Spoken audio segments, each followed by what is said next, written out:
Esiet sveicināti Dieva dēla un meitas, Jēzu Kristu svētītie un atpirktie. 1. Jāņa vēstulē 2. nodaļā 5. pantā Jānis saka: bet kas viņa vārdus tur, tanī patiesi Dieva mīlestība ir kļūsi pilnīga. Kā jūs saprotat šos vārdus, kas viņa vārdus tur? Ko nozīmē turēt viņa vārdus? Tas ir tā, turēt rokās Bībeli. Vai tā tas ir domāts?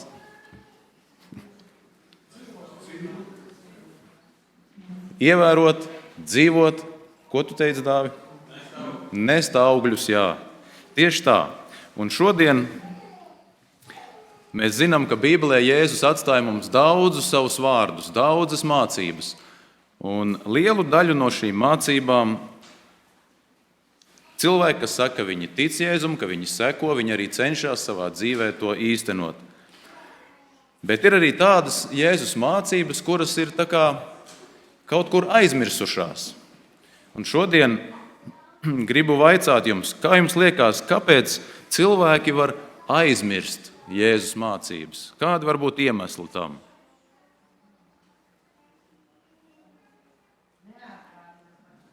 Par to neviens neatgādina. Jā, paldies, Oļeg. Tad man jau vieglāk, es drīkstu atgādināt par vienu mācību, kas ir uzrakstīta. Jā, varbūt nav dziļākas izpratnes, kāpēc tas būtu vajadzīgs. Varbūt, kad šo Jēzus mācību ievērošana rada man zināmas neērtības. Varētu tā būt. Tā kā šodien bieži saka, iziešana no savas komforta zonas. Ja? Cilvēkam katrs veido sev tādu vidi, kurā viņš jūtās labi un ērti. Un, lai kaut ko mainītu tajā, lai ļautu tajā vidē ienākt vēl kādam, vai pašam aiziet prom un ieiet citā vidē, tas diezgan var būt izaicinoši. Un vēl ir tāds iemesls, ko bieži vien saka, Jēzus laiks, tas jau bija tur 2000 gadu atpakaļ, tas bija austrumos, tā bija austrumu kultūra. Pie mums tā kultūra tā nestrādā, tā tas nedarbojas. Mums ir jāmeklē jaunas metodes, jauni līdzekļi, kā mums ir rīkoties, kā mums aizsniegt sirdis. Un tā Jēzus mācības kaut kur aizmirstās. Un sākumā es jums minēšu tādus varbūt uzvedinošus jautājumus, un ja jūs tā rūpīgi esat pētījuši Bībeli, jūs varētu jau sākt atcerēties un uzminēt, kas tas varētu būt pa tikumu, par kuru šodien mēs runāsim. Un šis tikums ir minēts kā viena no tām kvalitātēm, kurai ir jāpiemīt bīskapam.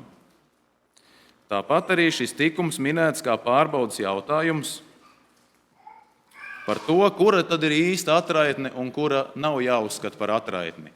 Par kurām atraitnēm būtu jārūpējas draudzē un par kurām nē.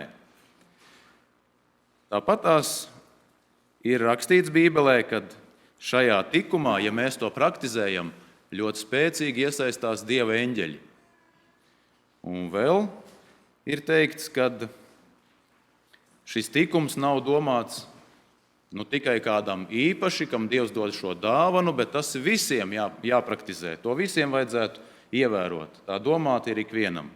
Vai ir kādas idejas, kas tas pa tikumu varētu būt? Sludināšana, tas varētu būt. Dievbijība arī varētu būt noteikti gan bīskapam, gan atraitnei. Bet ielūkosimies tajās rakstvietās, un tad jums būs vieglāk uzminēt. 1. Timotejam 3.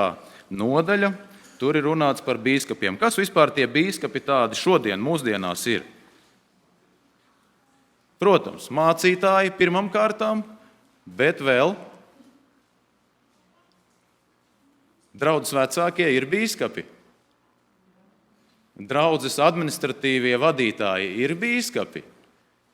Kad draudžu pārstāvi tur aizbrauc kongresā un visi tagad iebalso vienu vadītāju visām draudzēm. Viņš arī ir bīskaps. Tie, kuri draudzes savienības padomē vai draudzes padomē sēž, tie varētu būt bīskapi. Tas jautājums pārdomām, vai tie varētu vai nē. Bet ko tad saka Pāvils vēstulē Timotejam 3. nodaļā 2. pantā? Un viņš tur raksta tā.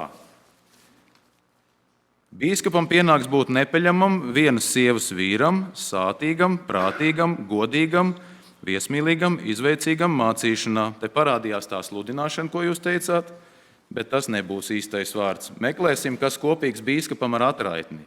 Turpat drusku tālāk 5. nodaļā, un tur ir 9. un 10. pāns par atraitni. Atraitnēs jāieskaita tāda, kas nav jaunāka par 60 gadiem, kas bijusi viena vīra sieva, kam ir labu darbu slava, ja viņa ir izaudzinājusi bērnus, ja viņa ir bijusi viesmīlīga, ja viņa ir mazgājusi svētajiem kājas un nākus palīgā apspiestajiem un ir dzinusies pēc ikviena laba darba. Un kas šeit kopīgs ar bīskapu? Kas lūdzu? Viesmīlība. Un viena laulība, jā. Par laulību mēs šodien nerunāsim, kaut gan tas arī varētu būt gandrīz aizmirstais tikums šodien mūsdienās. Bet pareizi sacīja tie, un Ieva minēja, ka tā ir viesmīlība, kas šeit ir pieminēta. Bīskapam viesmīlību ievērot kā kvalitāti, atraitnei ir jābūt tādai, kas bija parādījusi viesmīlību savas dzīves laikā. To var uzskatīt par atraitni, par to draudzē jārūpējās. Un 1. Pētera 4, 9 un 10 bieži to saista kopā, šos divus pantus, bet mēs viņus izlasīsim. 1. Pētera, tas ir uz priekšu jāšķir, 4. nodaļa, 9. 10. pāns. Esiet viesmīlīgi cits pret citu, bez kurnēšanas. Kādu katrs dāvanu saņēmis, ar to kalpojiet cits citam kā labi dažāda veida Dieva žēlastības namturi. It kā varētu noprast, ka šeit ir viesmīlība kā dāvana, bet vārdi cits pret citu norāda, ka tas ir domāts katram no mums. Viesmīlību parādiet cits citam. Nevis viens 30 cilvēkiem parāda, kā viņam ir tāda dāvana vai viņam ir tādas iespējas, bet cits citam parāda. Un viskaistākais pāns par viesmīlību ir 4., kas te pieminēts Ebrejiem, 13. nodaļa. Tas ir, šķiram vēl, uz atpakaļ laikam, jā, no Pētera vēstules. Un jābūt vēstulei Ebrejiem. Un kas tur ir teikts par viesmīlību?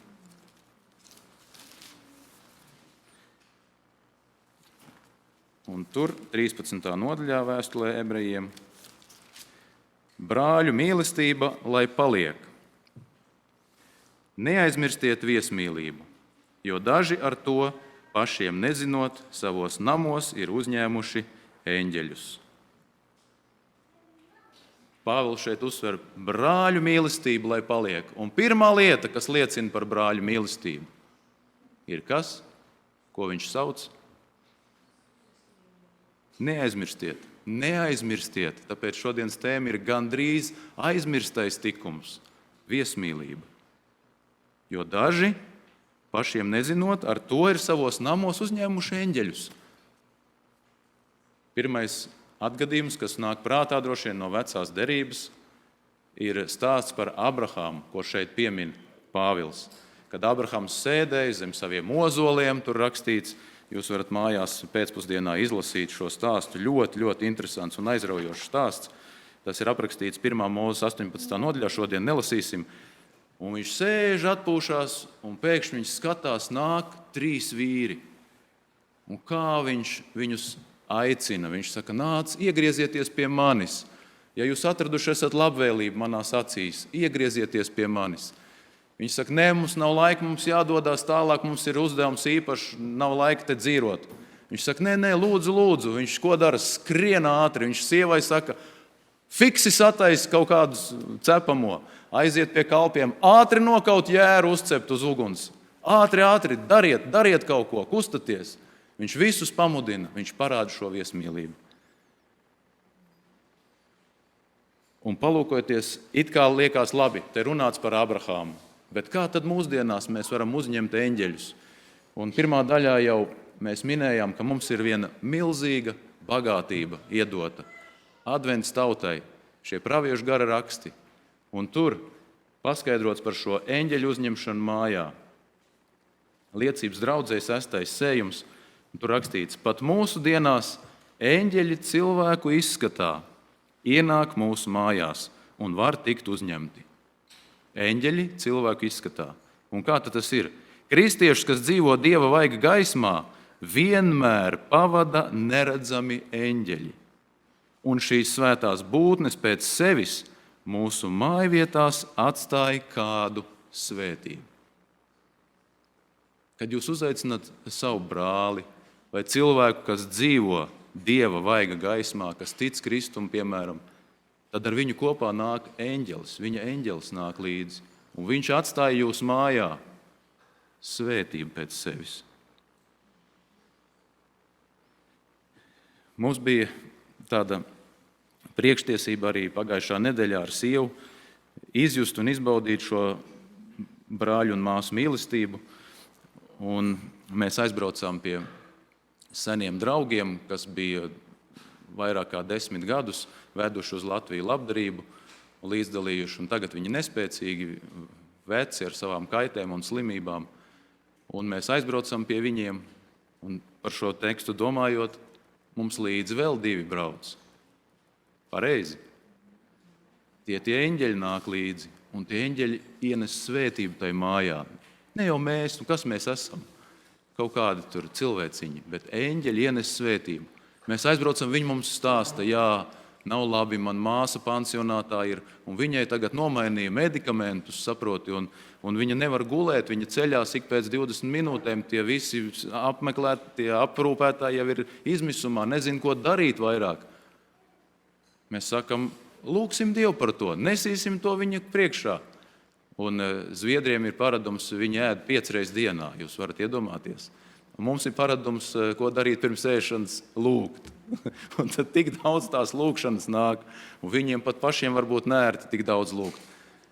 Un paiet 1 diena, un es prasu, kā tava māsa, vai tur kaut kāds rezultāts ir, vai kā. Viņi saka, jā, brīnums noticis, piezvanīja man tā aprūpētāja, teica, viņi tur kaut ko pamainīja tajos medikamentos, viņi gulēja mierīgi visu nakti. Lūk, ko izdara eņģeļi. Vēl viena cita, viņi saka, mūsu draugi, kuri arī brauc uz Latviju kopā, tagad viņi ir aizbraukusi uz slimnīcu, viņai vēža operācija paredzēta. Mēs sakam, lūksim par to. Paiet diena, operācijas diena paiet, mēs domājam, kā viņiem tur iet, vai ir kāds rezultāts, kā viņai veiku tā operācija. Viņi saka, tikko atnāca ziņa, viņi atbraukuši mājās abi 2, uztaisīja sievai analīzes, nav labas asins aina. Sūtīja mājās, pateica, jums jābrauc būs vēlāk, kad uzlabosies kaut kas. Saku, bet Dievs to sakārtoja, lai netaisītu to, ko nevajag tagad darīt. Saku, uzraksti viņai, piezvani viņai, pasaki viņai to. Tā darbojās Dieva eņģeļi, tādu svētību viņi ienes. Un es gribu ar jums padalīties arī par šiem dažiem vēl citātiem no praviešu gara rakstiem un arī no internetā es varēju atrast, kur kādi kristīgi cilvēki ir rakstījuši par viesmīlību. Ļoti skaistas atziņas, ko jūs arī varat pasmelties, kāda tad ir tā īstā viesmīlība un kāda nav. Un par viesmīlību kopumā arī tai pašā 6. sējumā liecībās draudzē teikts, starp tiem, kas sevi sauc par kristiešiem, īsta viesmīlība tiek kopta pavisam maz. Pavisam maz. Iespēja parādīt viesmīlību ļaudis nevērtē kā priekšrocību un svētību. Jūs saprotiet, nevērtējam kā priekšrocību. Tā liekas nasta smaga. Man ir jāgatavo ēdiens, man jāsatīra savu māja, man ir jāziedojās, es nevaru aizbraukt uz jūrmali, es nevaru izgulēties, pagulēt tajā laikā. Man jāuzņem cilvēki, bet tā ir svētība, tā ir priekšrocība. Vispār ir pārāk maz sabiedriskuma, pārāk maz vēlēšanās dot vietu vēl kādiem 2 vai 3 pie ģimenes galda. Tādā veidā īpaši neapgrūtinot sevi un necenšoties izrādīties. Cik viesi jāuzaicina? 10, 15, 1 vai 2? Ja vari atļauties, 3, maksimums 3. Nu, protams, ja aicina ģimeni, nevar pateikt, bērni paliek mājās. Tikai mamma, tētis brauc. Ja. Bet mēs redzēsim, kāpēc šī doma te izskan 2 vai 3, jo tas neapgrūtina mūs. Tā nav problēma 1 vai 2 vai 3 paņemt klāt pie sava galda. Tas neprasa tur gatavot vēl 10 un 15, vai taisīt kaut ko kā draudzes pasākumam. 2, 3 māsas, nu tagad viņas dod vaļā, taisēst. Nu, pagājušā sadraudzība bija vispār ekscelents piemērs, kā daudzi sanesa. Tas bija pateicības dievkalpojums un daudz iesaistījās, slavu Dievam par to. Un vēl ir pateikts, kas notiek, kad viesmīlība pazūd, kad mēs viņu aizmirstam. Kas notiek? Sirdi paralizē sautīgums. Jūs zināt, kas ir paralīze? Tā ir briesmīga slimība. Tas ir cilvēks nevar vai nu pakustināt kādu roku vai kāju. Ja otra puse paralizē, viņš nevar parunāt vispār. Un garīgā paralīze iestājās tad, kad cilvēks aizmirst šo viesmīlības garu, kad viņš mirst. Un kādi tad ir aizbildinājumi visbiežākie? Kāpēc? Nē. Uz mani tā viesmīlība, nav man iespējas. Cits saka, man ir tikai tāds mazs dzīvoklīts, nav vietas, kā tad es tur? Vēl cits saka, nav nekas nav sagatavots, kā es tagad uzaicināšu? Kāds atbrauc, atnāc, kā es uzaicināšu, es neesmu gatavojies. Bet kā Bībelē bija rakstīts, tur atceraties, kad klauvēja draugs pie sava drauga durvīm. Un saka, pie manis ir iegriezies ciemiņš, bet man nav maizes, ko darīt? Viņš saka, ej projām, man viss durvis aizbultēts, ko tu te man tagad traucē? Viņš saka, nē, man vajag, viņš daudz, kamēr dabon. Ja nav sagatavots, paprasiet brālim, māsai, viņš iedos. Cits saka, es esmu tik noguris. Vai arī cits saka, mana slimība man ir izsmēlusi. Un šādiem aizbildinājumiem nav nekāda pamatojuma. Un šeit ir tādi ļoti asi un tieši vārdi pateikti. Cilvēki ir tik ilgi visas savas intereses saistījuši ap sevi, tik daudz domājuši par savām nožēlojamām izjūtām un tik daudz runājuši par savām ciešanām un grūtībām un bēdām, ka tās ir kļuvušas par viņu tagadējā laika patiesību. Viņi nespēja domāt par nevienu citu kā tikai par sevi. Bet labā ziņa ir tāda, kad ir dots dziedināšanas līdzeklis, un viņš ir uzrakstīts šajā Jesajas 58. nodaļā. Jūs zinat šos pantus no galvas. Ja tu apģērbsi skailo, ja tu ievedīsi savā namā izdzīto un dalīsi maizi ar izsalkušo, tad attausīs tava rīta gaisma, kā dienas blāzma, un tava dzīvība, jeb veselība, kā angļu valodā teikts, zels no jauna. Un šeit viena kristīgā rakstniece no Dienvidāfrikas Republikas, viņa godīgi uzraksta to, ka patiesa kristīga viesmīlība, viņa nenotiek pati no sevis. Tas nav tā vienkārši kā atnākt un apsēsties draudzes solā. Tas neko daudz neprasa, atnākt un apsēsties un aizbraukt savās mājās. Bet viesmīlībai nepieciešama ir atsaukšanās, savu robežu paplašināšana un uzupurēšanās. Tā ir mūsu māju un siržu atvēršana, lai uzņemtu tos, nevis lai izklaidētu viņus, bet lai darītu par daļu no mūsu pašu kristīgās dzīves. Bieži viesībās kas notiek? Mēs domājam, kā lai tagad interesantu padara tam cilvēkam to dienu? Tur uzspēlēt kādu spēli vai vēl kaut ko, izklaides pasākumi tiek rīkoti. Bet šeit teikt, ka īsta kristīga viesmīlība, viņa saka, tā nav izklaide, bet tā ir, ka tu padari šo ieaicināto cilvēku par daļu no savas kristīgās dzīves. Un vēl viens citāts no Lielā ārsta pēdās, tāda grāmata.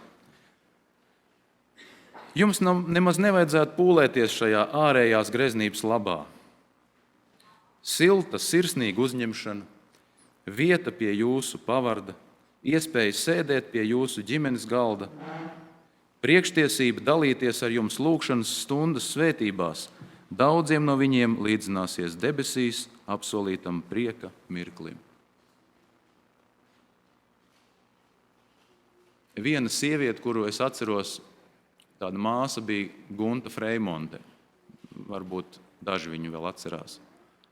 Viņa bija veca, viņa dzīvoja tur laukos, bija daudz ko arī piedzīvojusi, viņa bija apkrāpta, viņai izkrāpa viņas māju Mārupē.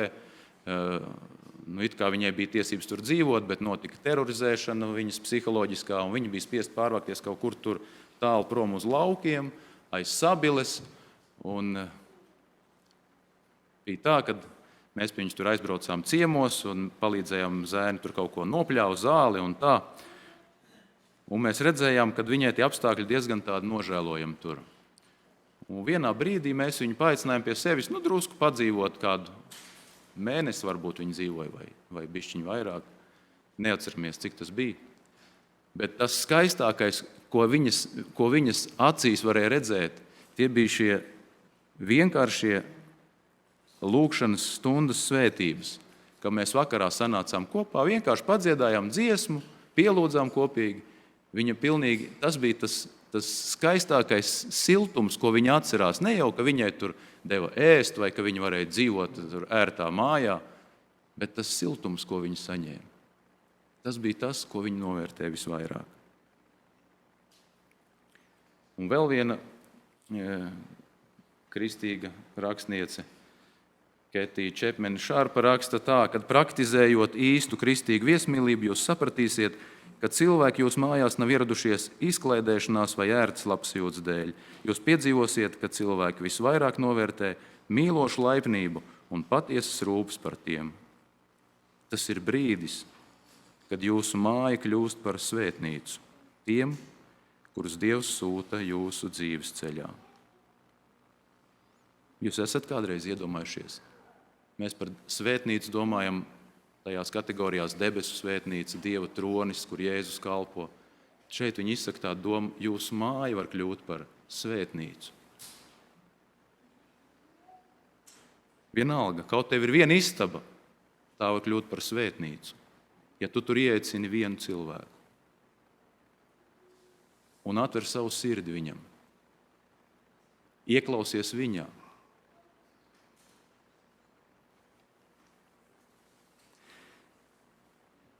Visam, kas ir labs un skaists, dvēseli ienaidnieks vienmēr dara pakaļdarinājumu. Sātans gan nekad neaizmirst viesmīlību.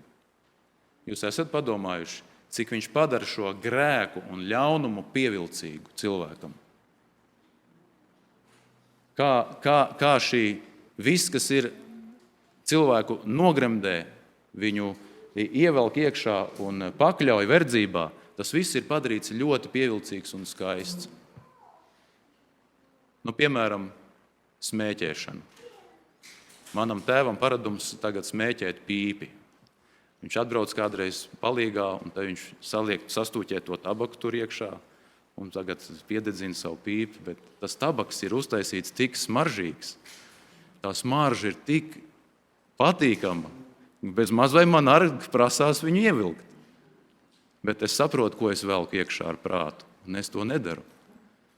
Bet smarža ir padarīta tāda, ka tas ir vienkārši neviens smaržlīdzeklis tā nesmaržo kā viņa tabaka.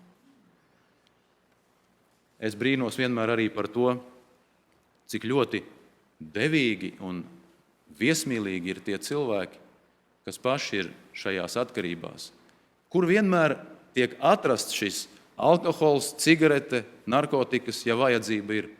Vienmēr tev pacienās, tev vienmēr iedos, tev vienmēr pieņems, tu vienmēr būsi draugs. Spēļu zāles, viss šīs uguntiņas, viss šis plakāti, viss, kas mirgo tur spīd. Tā pievilina cilvēkus, bet kā viņi tur ieiet, viņi kļūst par vergiem. Vienreiz mums nācās ar manu znotu Dāvi meklēt vienu cilvēku. Viņš bija azartspēļu atkarīgs. Un mēs izgājām pa Rīgu pa kaut kādām 15-20 azartspēļu punktiem, kur viņš varētu būt. Briesmīgi sajūta tur ieejot. Tur viss ir tumšs, melns. Protams, cigarešu dūmi, kafijas tasīti pie katra automāta. un tik spaida. Cilvēks tā kā nozombēts pilnībā. Tāda ir šī sātana viesmīlība, kas noved pie verdzības. Un mums nākamā nedēļā šī atkal vaigā visi sastapsies. Visi bez izņēmuma sastapsieties ar tie saucamajiem vēl vieniem sātana viesmīlības piemēru. Halovīns. Kaut kādi bērneļi saģērbjās maskās, klauvē pie durvīm, un visiem ir jādod viņiem saldumi. Ir jādod. Kāpēc tā? No kurienes tas nāk? Neviens neaizdomājās. Liekas, kas tur nevainīgi tāda bērnu izpriec. Bet patiesībā, jūs zinat, es vienkārši atgādināšu, es iesitu internetā, paskatījos, no kurienes nāk šie halovīni. Viņi nāk no senajiem ķeltiem. Senie ķelti ir īru priekšteči. Un viņi ticēja, ka pēc nāves dvēsele ir jāšķīsta, jo viņi nodzīvoja savu dzīvi, viņu vajag šķīstīt. Un ko tad darīja ķeltu priesteri druīdi? Viņi ņēma tādu maģiju, viņiem bija speciāla maģija. Ar maģijas palīdzību viņi to cilvēka dvēseli pārvietoja kaut kādā dzīvniekā. Piemēram, tur govī vai zirgā vai sunī, vienalga kur. Un viņi tad ticēja, ka tie cilvēki, kas bija tur padzīvoja kaut kādu laiku tajā dzīvniekā, tad viņi tika šķīstīti, un tad pienāca tas brīdis, kurā šī dvēsele tika atbrīvota no tā dzīvnieka un nonāca druīdu debesīs paradīzē. Un tas bija 31. oktobra vakars. Nakts no 31. oktobra uz 1. novembri, kad atkal tika veikti īpaši rituāli, tika pienesti upuri tiem ķeltu dieviem, to sauc par tādu Sovvinas nakti. Un tad tās mirušo noburtās dvēseles tika atkal atbrīvotas. Un viņas vēl pastaigājās pa to zemi tajā laikā, ka viņas atbrīvoja. Un tāpēc, lai cilvēki tiktu pasargāti no viņām, no tām dvēselēm un spokiem un gariem, kas tur klīd pa to zemi, pirms viņas aizgāja uz savu paradīzi, tad viņi iededzināja tur sveces logos, lai viņas nemaldītos tās dvēseles, lai viņas dotos tur apakaļ uz savām debesīm. Un tālāk šie svētki tika svinēti, protams, tad Īrijā, un kad pāvestība nonāca Anglijā, tad 8. gadsimtā pāvests Gregors ieviesa tieši šajā dienā visu svēto piemiņas dienu. Un mēs zinām, ka Bībele runā, ka pēc nāves cilvēks nepiedalās ne pie kā, kas ir uz zemes, ka pēc nāves cilvēka dvēsele nedzīvo, ka viņa nav apziņas stāvoklī, bet šeit tiek pieminēta baznīcā šī visu svēto diena, un baznīcēni arī to pašu dara, liek tās sveces uz savām palodzēm, lai nabaga dvēseles nemaldītos. Un 19. gadsimtā, tad, kad notika šī emigrācija uz Amerikas Savienotajām valstīm, arī no Anglijas, daudz īri aizbrauca uz ASV, aizbrauca savām druīdu tradīcijām un ķeltu tradīcijām. Tur viņas sajaucās ar indiāņu tradīcijām un izveidojās šie svētki Halovīni. Un šodien šie Halovīni vienkārši ir neatņemama sastāvdaļa Amerikas kultūrā, un no Amerikas viņas, protams, atpakaļ uz Eiropu aizplūda.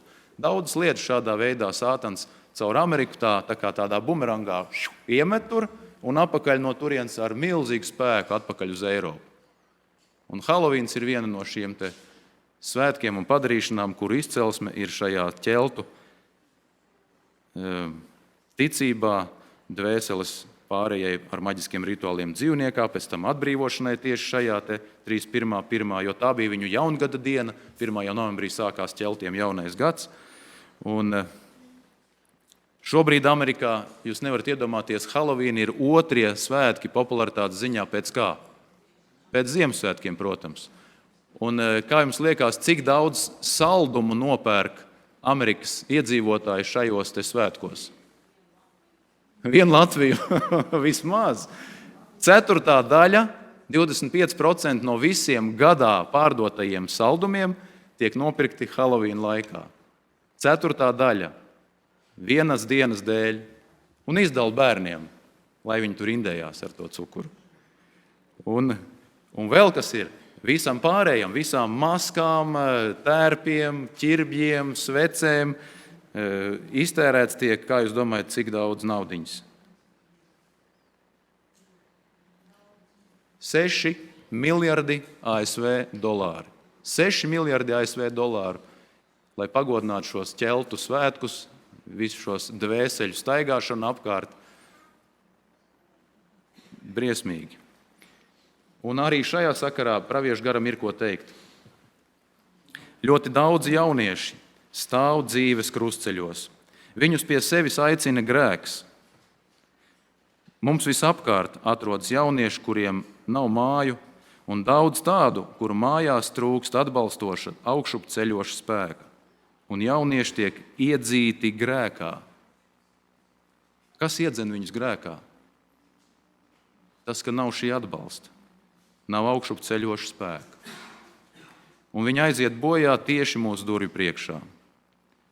Bet vienkārši laipni vārdi, neuzkrītoši parādītas mazas uzmanības, izklīdinās kārdināšanu mākoņus, kas savelks ap dvēseli. Tiem vajadzīgs Kristum līdzīgu vārdu aromāts un Kristus mīlestības gara, smalkjūtīgais, sirsnīgais pieskāriens. Ja mēs interesētos par jauniešiem, ielūgtu viņus savās mājās un apņemtu ar priecīgu atbalstošu iespaidu, tad daudzi ar prieku iegrieztos augšup vedošajā tekā. Kas ir šī augšup vedošā teka?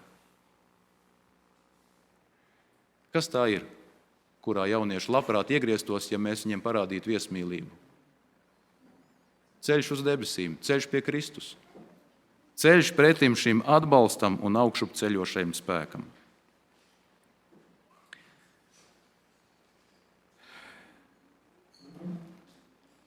Pirms mēs nobeidzam, mums jāieskatās vienā rakstvietā, ko Jēzus minēja, kas atklāja būtībā, kas ir šī vārda patiesā izcelsme, kas ir šī augstākā pakāpe viesmīlībai, ko parādīt var tad, ja mēs to sākam trenēt pie saviem radiem, pie saviem draugiem, pie saviem draudzes locekļiem.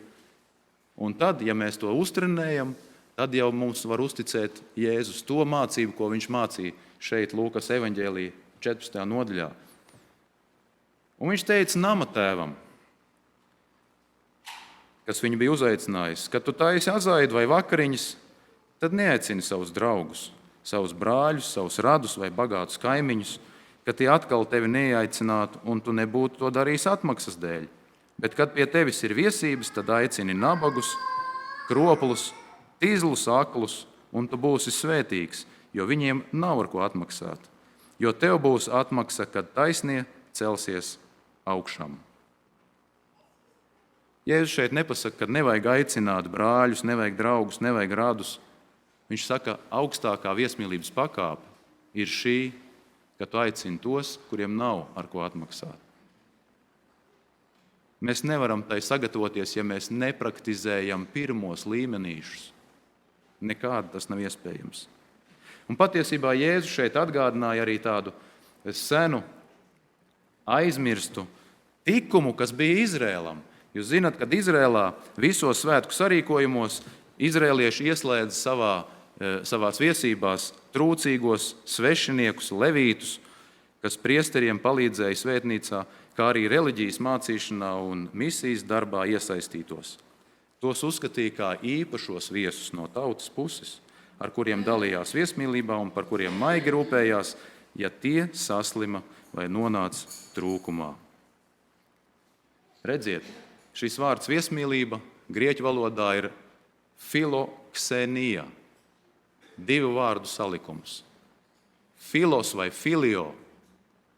Jūs zināt, kas tas ir? Tā ir brāļu mīlestība. Tā ir mīlestība, kurai jāvalda brāļu starpā, draudzē. Un ksenija ir tāds krievu vārds, ksenija. Jūs esat dzirdējuši? Es agrāk nekad nebiju iedomājies, kad viņi nāk no grieķu valodas. Un ksenija patiesībā nozīmē svešinieks. Brāļu mīlestības izrādīšana svešiniekiem. Visur, kur latviešu tajās rakstvietās, ko mēs lasījām, ir runāts par viesmīlību, patiesībā runāts par īstu brāļu mīlestības parādīšanu svešiniekiem. Un tāpēc arī mums labprāt vajadzētu augstākā pakāpē, pēc kā mēs varam tiekties, kas tā augstā latiņa, mēs varētu uzaicināt tos, kas strādā misijas laukā, kādu medmāsu vai kādu skolotāju, rūpju nogurušu un darbā nomāktu māti, gados vecu nespējīgu cilvēku, kam bieži vien nav māju, vai arī tādu, kas spiest cīnīties ar nabadzību un daudzām drosmi atņemošām grūtībām. Lūk, kāda augstākā viesmīlības pakāpe, ko mums māca Kristus. Un pavisam vienkārši nobeigumā 3 praktiski soļi, ko mēs varam darīt, šo visu dzirdot. Ilgons mums mācīja un rādīja, kā šie cilvēki, kas nāca pie Jāņa Kristītāja, teica, bet ko mums būs darīt? Tagad mēs dzirdējām par viesmīlību, un ko man darīt tagad? Ar ko man sākt? Un pirmais ir lūgšana. Sāc ar lūgšanu. Lūdz par iespējām aicināt cilvēkus uz savām mājām, lai Dievs parāda šīs iespējas. Vienalga, kur tavs mājas ir, vai tu īrē istabu, vai tu dzīvo kādā centrā, vienalga. Paaicini. Nevajag pūli, nevajag daudz, 1, 2, 3. Otrs, par ko mums jālūdz, lai mums būtu atvērtas acis, lai mēs redzētu to garīgo izšķirtspēju, lai Dievs mums dotu. Lai mēs saprastu, kādas ir tā cilvēka īpašās vajadzības. Vai viņi skumst, vai viņi raud. Varbūt vajag vienkārši kopā paraudāt ar viņu. Ja viņš priecājās, varbūt vajag priecāties, slavēt Dievu kopā ar viņu. Varbūt viņam kādas vajadzības. Varbūt var kādu padomu dot vai no sevis kaut ko atlicināt. Otrs, kas mums vajadzīgs, Kristū centrēts laiks. Viesmīlība nav, kā mēs lasījām, izklaides pasākums. Viesmīlība ir Kristū centrēts laiks. Te ir tādi vārdi. No Martas pieejas pie Marijas pieejas. Atceraties 2 māsas. Marta par ko rūpējās? Ēdiens, lai būtu, tīrs, lai būtu, lai viss šķīvi būtu, lai dakšas būtu pareizās karotas un viss. Un Marija, ko darīja? Sēdēja pie Jēzus kājām un klausījās viņu vārdus. Kristum jābūt viesmīlības centrā. Runājam par viņa spēku, par viņa mīlestību, par to, kā viņš var palīdzēt, kā viņš var pārveidot. Un trešais pavisam vienkārši. Kad tu dod mīlestības dāvanas, tad lai tava kreisā roka nezina, ko labā dara. Tā, ka tava dāvana paliek kāda? Apslēpta. Nevienam nav jāatskaitās. Nav jāraksta atskaits, cik cilvēks es esmu uzaicinājis, kā es esmu darbojies, ko es esmu sagatavojis. Bet Dievam, jo tavs tēvs, kas redz slepenībā, tev to atmaksās. Lai Dievs svētī mūsu brāļi un māsas. Spēr šos soļus, šos vienkāršos soļus un neaizmirst šo vienkāršo, īsto brāļu mīlestību, kas izpaužas viesmīlībā, uzaicinot kādu pie sevis. Slavu Dievam par viņu padomiem, par viņu spēku. Āmen. Dārgais debesu Tēvs, pateicība Tev par Tavu dēlu Jēzu, ko Tu sūtīji uz šo zemi, lai Tas atklātu mums Tavu raksturu, lai Tas atklātu mums un mācītu, kā mums būs dzīvot, kā mums būs saskaņoties ar Tavu prātu. Veido mūsu mājvietas par tādām, kas var būt kā svētnīca tiem, kas ir apspiesti, tiem, kas ir noskumuši, bēdīgi, kas nepiedzīvo šo atbalstu, kādu mēs vienmēr saņemam no Tevis. Slava Tev un pateicība, ka Tu tā par mums rūpējies, kad arī grūtos brīžos Tu nekad neatstāji, ka Tu vienmēr pavadi un esi klātesošs.